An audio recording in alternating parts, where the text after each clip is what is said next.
My name is Vincent Hargrave, one of the regional sales managers for A+ Corporation.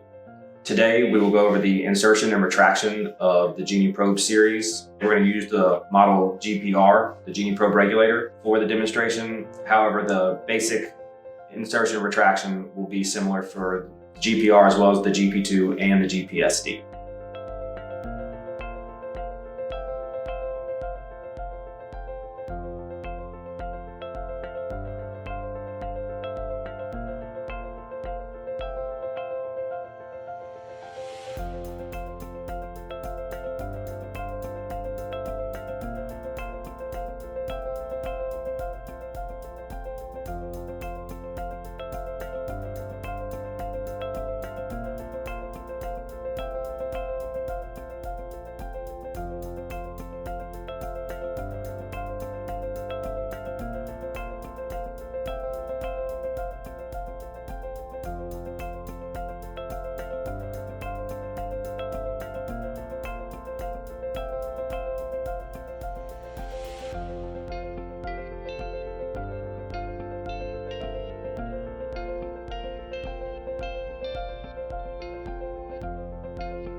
Once the tip of the probe has been inspected and confirmed, rotate the adjustment screw counterclockwise until it rotates freely. Know that we're not engaged the regulator, and make sure that the ball valve on your manifold, if so applied, is closed, and then the probe will be ready to be inserted.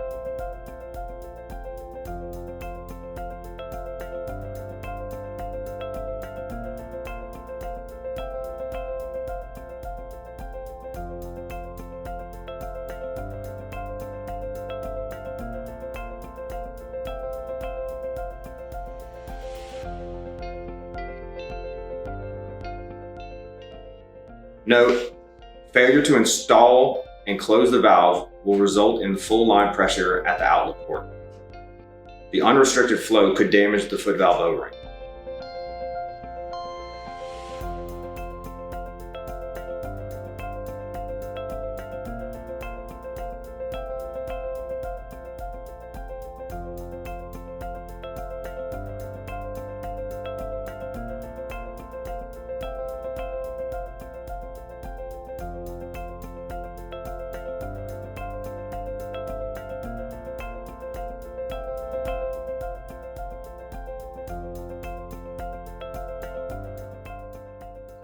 Once the probe has been inspected and is ready to be installed, carefully line the probe up above the housing.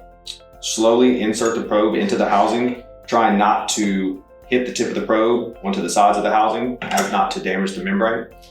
The probe should be lowered easily, applying no extra downward force. Once the probe has settled and is in the housing, use the insertion nut to apply and connect one thread rotation at least. Once this process has begun, we do not want to ever go back and undo the threads prior to retraction.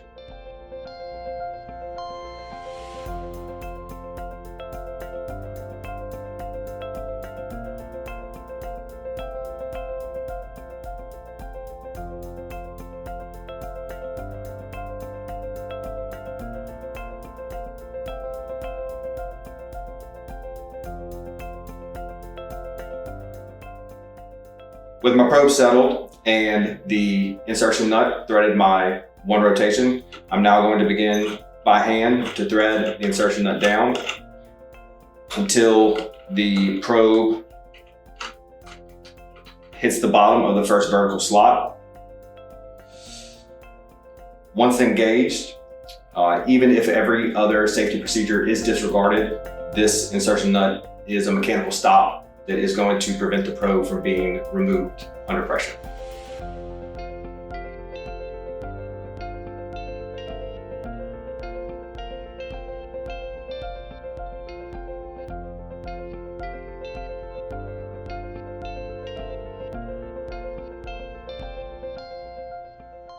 Now, rotate the probe counterclockwise so that the pins on the probe are on the far right of the housing of the horizontal slot. Once you do this rotation, the probe is now sealed in the housing.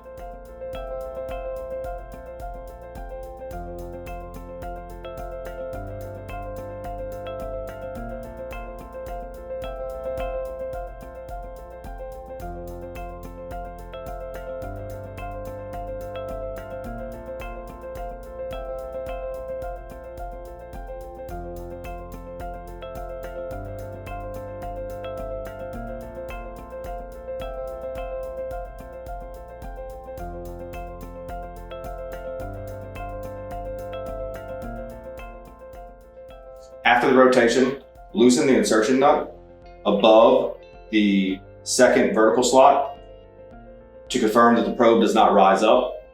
If the probe rises up, then gas is present and the foot valve has either been damaged or has been attacked by the process and needs to be checked. Note, the threaded nut on the housing ensures that it is mechanically impossible to remove the probe.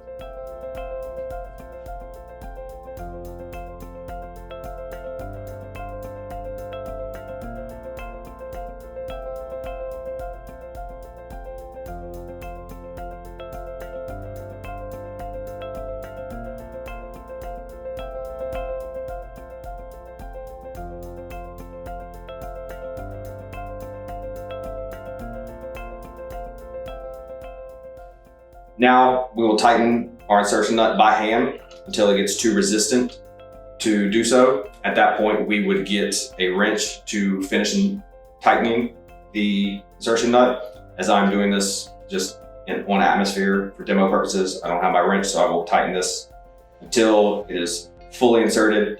At this point, I know that the probe is threaded down all the way. It has engaged the foot valve and it now has flowing gas through the probe. Note, if ordering a threaded atmospheric reference port for the regulator so that the optional tubing can be connected to this port to enable a capture vent, do not plug as the performance of the regulator will be affected.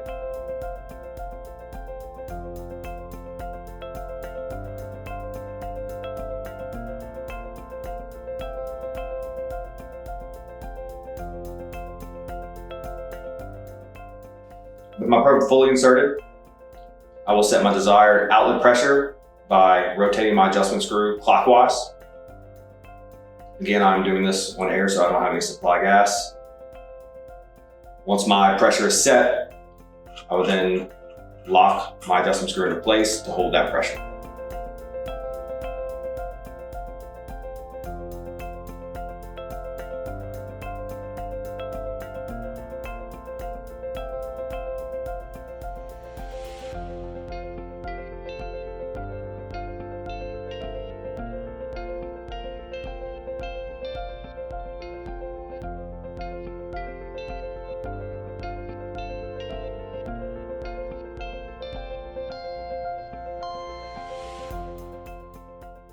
So with my adjustment screw set, I'll slowly open my valve, in this case on my accessory manifold, allowing sample flow to pass. At high operating pressures, there may be a noticeable difference on the downstream gauge. If that pressure is not what we had originally set it as, we will back off the locking mechanism on the adjustment screw and recalibrate our outlet pressure to whatever our desired pressure is and lock it back in place.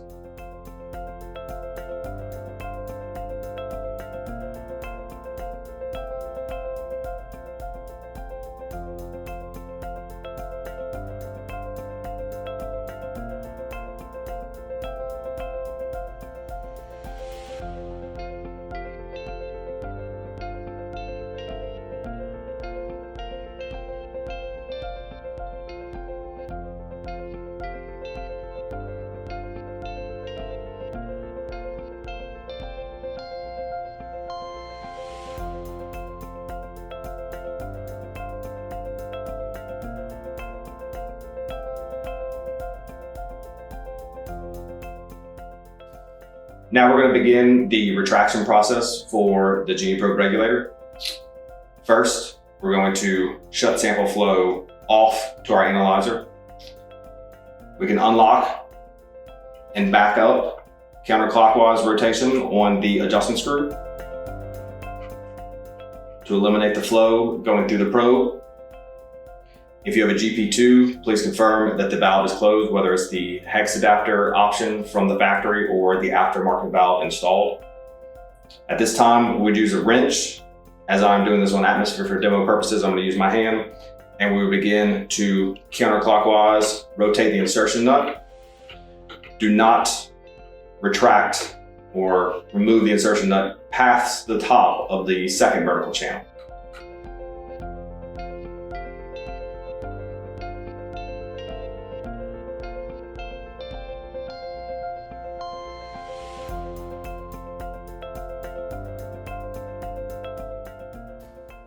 Now the pins will be at the top of the second vertical slot.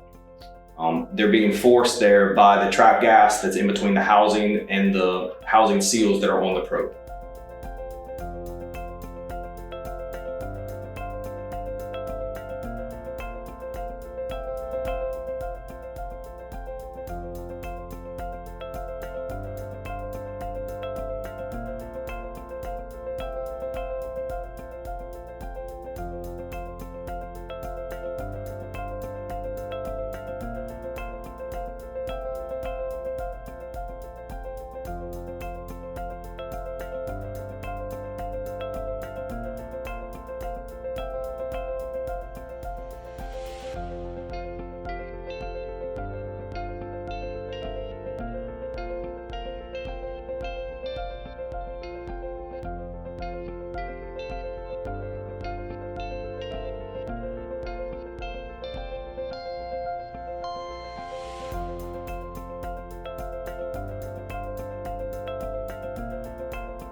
With the probe forced up into the second vertical channel, we are going to have to alleviate that pressure that is trapped between the housing and the probe seals. We'll have to do that by letting the gas out externally. So we will open either the accessory manifold or the valve attached to whatever probe that you are using. Once we bleed that pressure off, the probe should settle into that housing. At this time, we know that the probe is safe to be retracted as it has settled, meaning the foot valve is closed. During this process, we have utilized the dual safety protection on the GP series of probe. First being that second vertical channel, also known as the J slot, which will inhibit the probe from being removed unless by following the proper sequence of events. Also, the insertion nut is a redundant protection because even if you were to force the probe through the horizontal path, the probe still will not be removed as the insertion nut is still engaged. Note, if the pressure is not reduced to zero, use the wrench to tighten the nut pushing the probe back into the housing and contact A+ Corporation or its representative.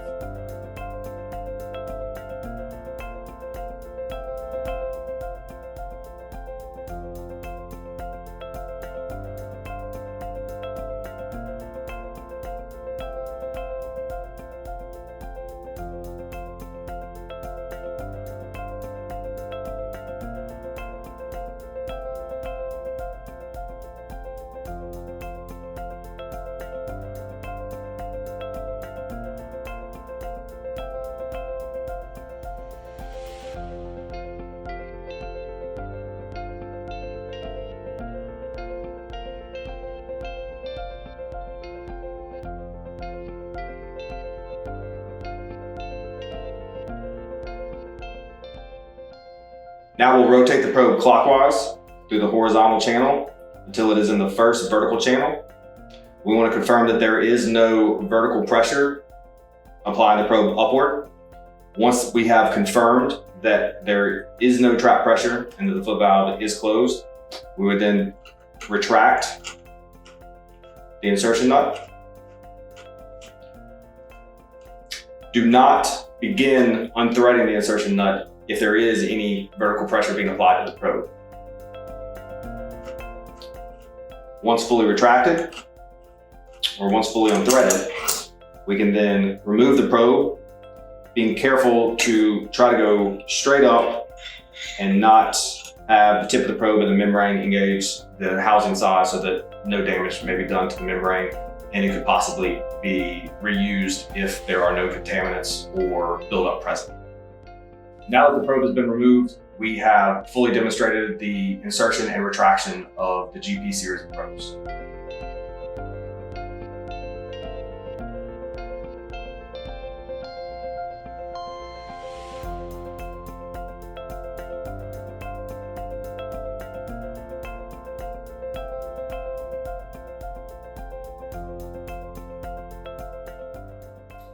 The most commonly asked question for all A+ personnel is, how often do I need to change my membrane on my probe?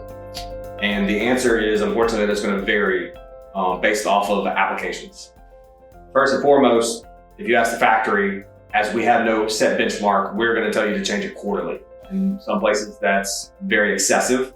In other places, that may not be nearly enough, depending on, again, what contaminants, the application itself, different fluids in the process. The only recommendation that we can give would be to set routine maintenance to identify when that service needs to take place. So routinely checking that probe until either you experience some sort of failure or flow issue or contaminant buildup.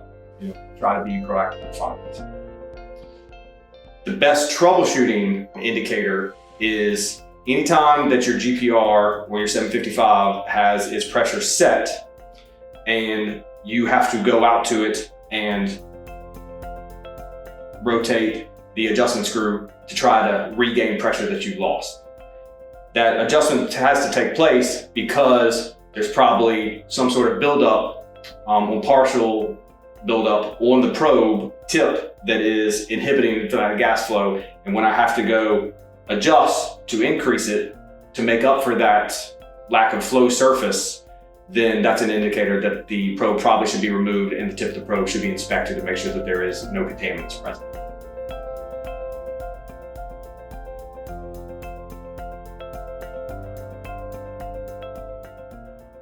Another commonly asked question is, why am I getting no flow through my probe regulator?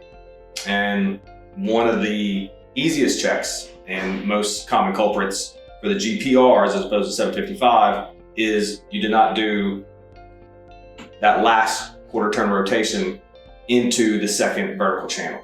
The probe was probably installed left in the first channel, and regardless of how far we insert the probe in the first channel and how tight we get the insertion nut, the probe is designed not to engage that foot valve until it's rotated to that second channel, so that you have that extra safety along with the insertion nut so the probe can be removed under pressure.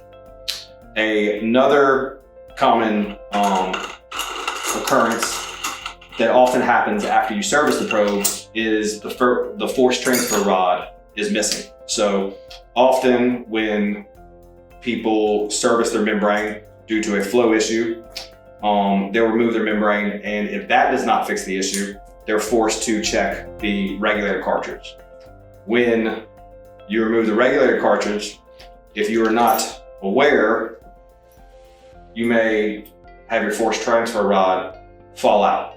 And it's very easy in dirt and snow and grass for this transfer rod to go missing, as you probably did not hear it fall out. So without this rod, my adjustment screw has nothing to engage the regulator, inhibiting any flow from coming out. So if you're getting no flow after servicing the probe tip, it's pertinent to check to make sure that we have that force transfer rod.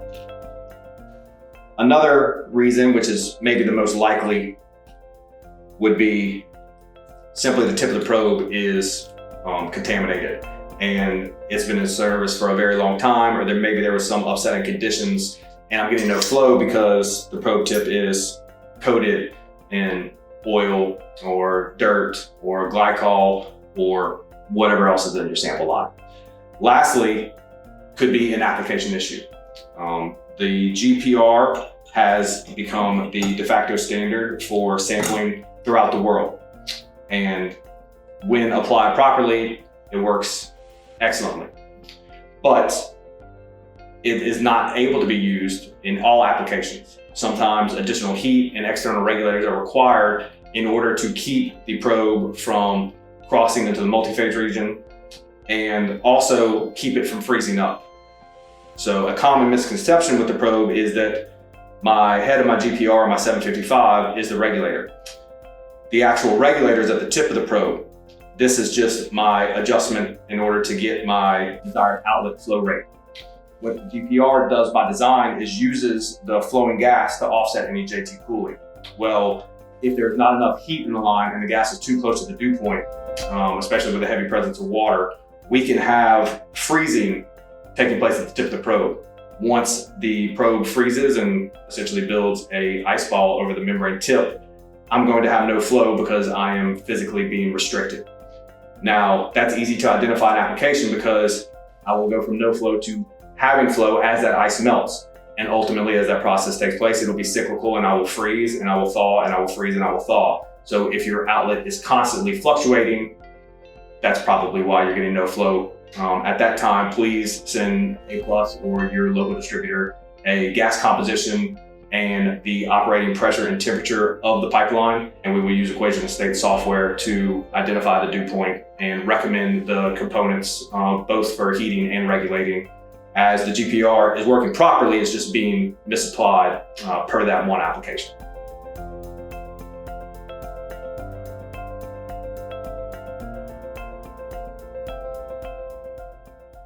Another troubleshooting situation ends up being with the mounting orientation of the probe. So the GP series of probe should always be installed in the vertical position, allowing gravity to assist you in draining the contaminants that are being rejected by the membrane. At most, the probe should be installed at a 45 because we still are unable to allow the contaminants to flow back through the process.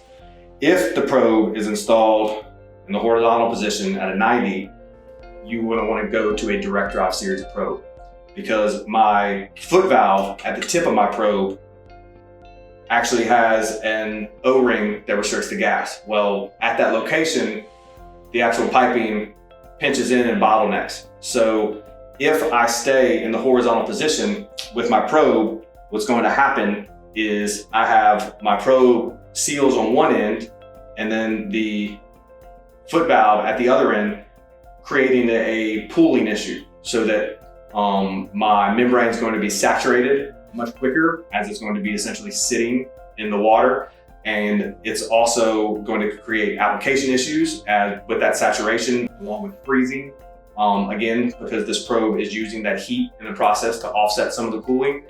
And when that can occur, what we are most concerned about, not just from a fundamental standpoint, but from a safety and operating standpoint, is if I am in the horizontal position and ice were to build up, which is going to be much more likely as the probe is going to be holding fluids in there, is that ice block may freeze and freeze the foot valve open, which is now going to restrict you from retracting that probe. Now you will be safe due to the dual protection of the second vertical channel, the J slot, as well as the insertion nut. So the probe will not be removed with the foot valve failed, but you will not be able to remove the probe safely.